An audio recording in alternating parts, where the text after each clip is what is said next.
السلام علیکم ورحمۃ اللہ وبرکاتہ۔ آج کا موضوع چھینک ایک نعمت۔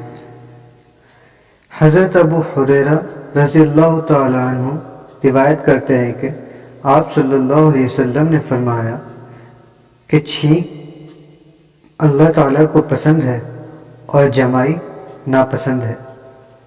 جب کوئی چھینکے اور الحمدللہ کہے تو جو مسلمان سنے اس کے ذمہ حق ہے کہ وہ اس چھینکنے والے مسلمان کو یرحمک اللہ کہے، اور جمائی شیطان کی طرف سے ہے۔ جب کسی کو جمائی آئے تو جہاں تک ہو سکے جمائی کو دفع کرے، کیونکہ جب انسان جمائی لیتا ہے تو شیطان ہنستا ہے، یعنی خوش ہوتا ہے، اس لیے کہ یہ کسل مندی اور غفلت کی دلیل ہے، اور ایسی چیز شیطان کو بہت پسند ہے۔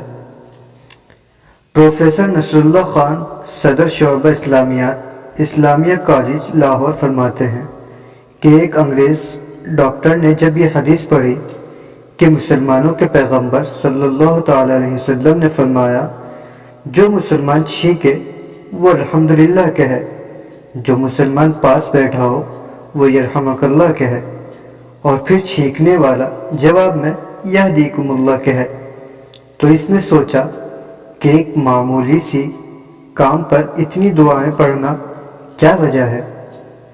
تو اس نے تحقیق کی اور پتہ چلا کہ اتنی دعائیں پڑھنا فضول نہیں بلکہ یہ اللہ تعالیٰ کا شکر ہے، کیونکہ تحقیق سے یہ بات سامنے آئی کہ دماغ کی رگوں میں ہوا رک جاتی ہے، اور قدرت نے اس کو نکالنے کے لیے ایک پریشر کا انتظام کیا۔